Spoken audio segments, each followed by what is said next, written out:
竟然不知觉就中了媚术。我幻魔宗既是弱女子，将领的意志交给奴家。魔女乃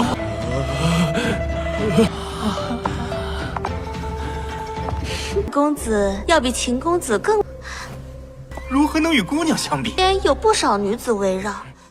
Halo semuanya, selamat datang di Ruang Sinema. Bagaimana kabar kalian semua? Semoga selalu sehat dan baik-baik saja. Sesuai jadwal, jadi pada hari ini kita akan kembali melanjutkan series Donghua Martial Master episode terbaru, yang mana ini adalah episode yang ke-490.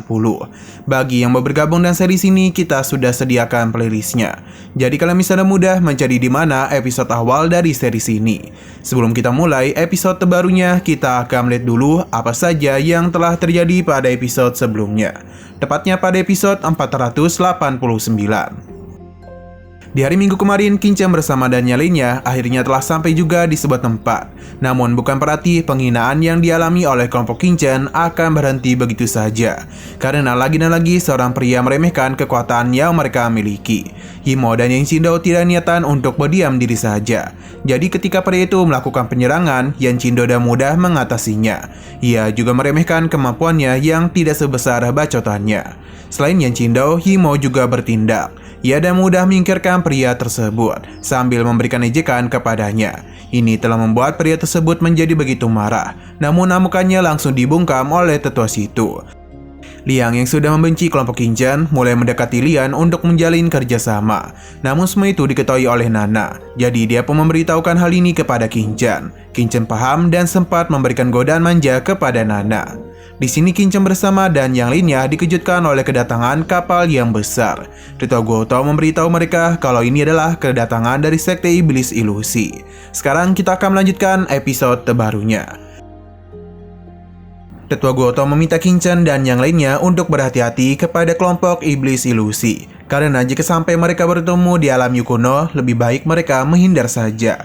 Padahal itu tentu saja membuat Qingchen dan yang lainnya terkejut. Apakah orang-orang ini semenakutkan itu?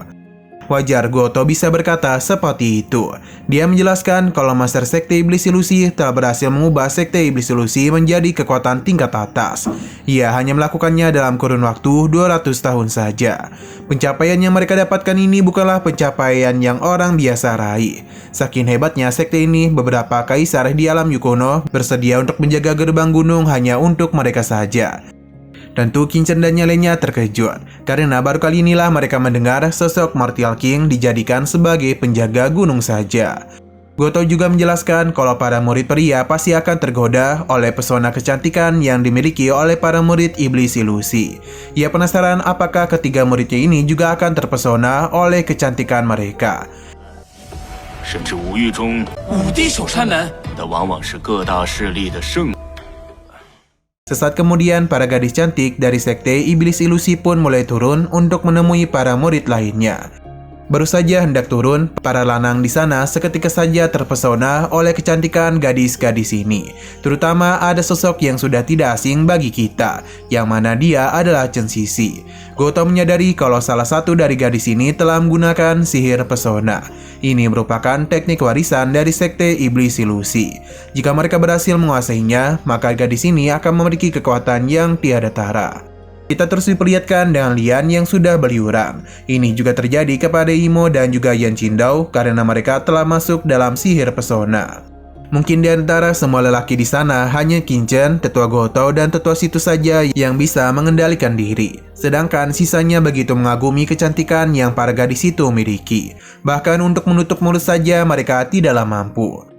Untung saja air liur mereka tidaklah menetes. Sedangkan Qingchen yang tidak terpengaruh mencoba untuk menyadarkan Himo dan Yan Qingdao. Karena mereka berdua ini sudah tenggelam terlalu dalam. Siapa yang menduga kalau sihir pesona akan semengerikan itu? Bahkan melihat tatapan dari Chen Sisi saja mereka sudah tidak tahan. Orang-orang ini pun mulai mendekat ke arah para gadis.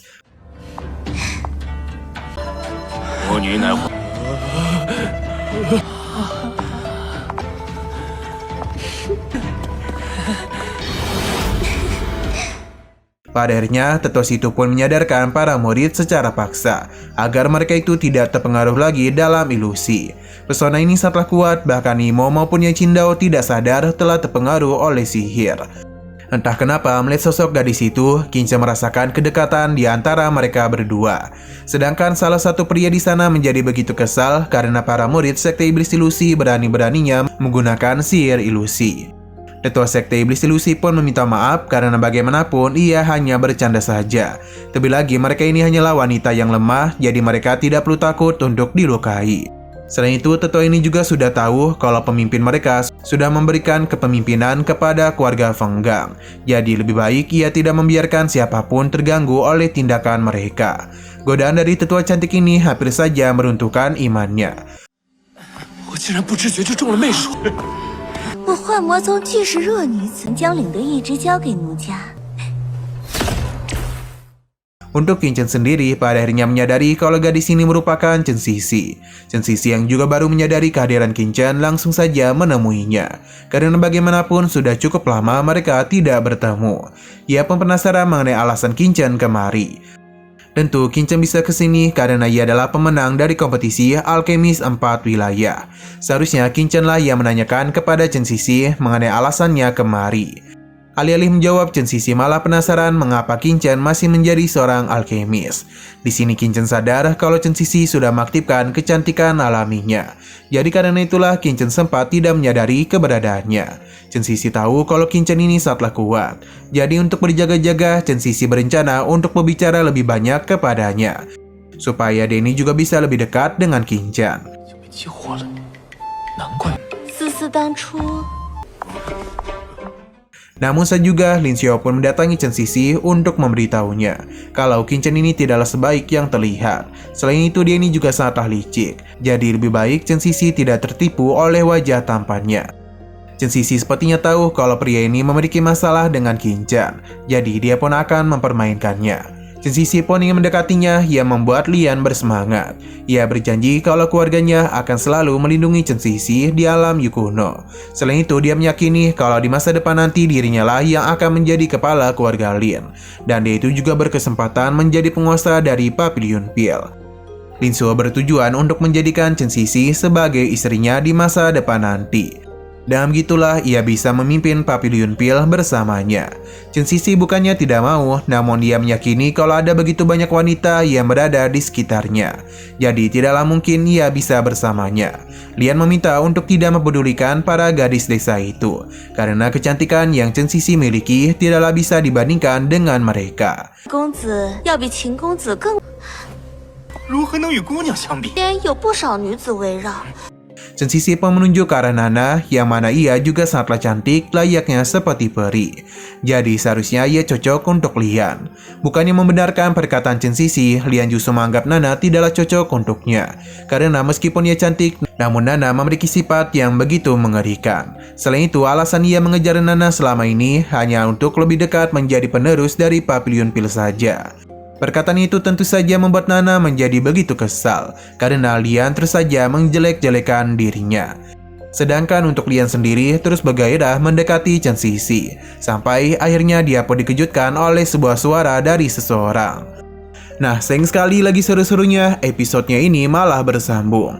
Namun sebelum kita akhiri, seperti biasa kita akan melihat preview bagian selanjutnya. Di sini kita diperlihatkan dan sosok pria yang memiliki kekuatan yang tidak main-main.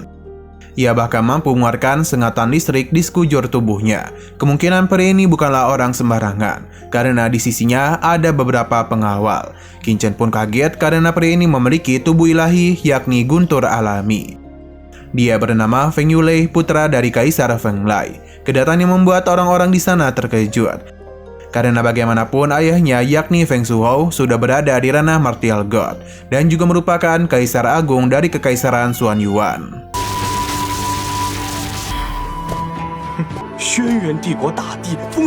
Oke, sekian dulu pada video kali ini. Untuk video selanjutnya akan segera hadir. Jadi bagi kalian yang ingin mengikuti series ini, langsung saja klik subscribe dan aktifkan loncengnya. Terima kasih yang sudah menonton video sampai habis. Jika kalian suka pada video ini, klik like dan share ke teman-teman kalian tentang channel ini. Dan itu aja kelanjutannya. Oke, sampai jumpa di video selanjutnya.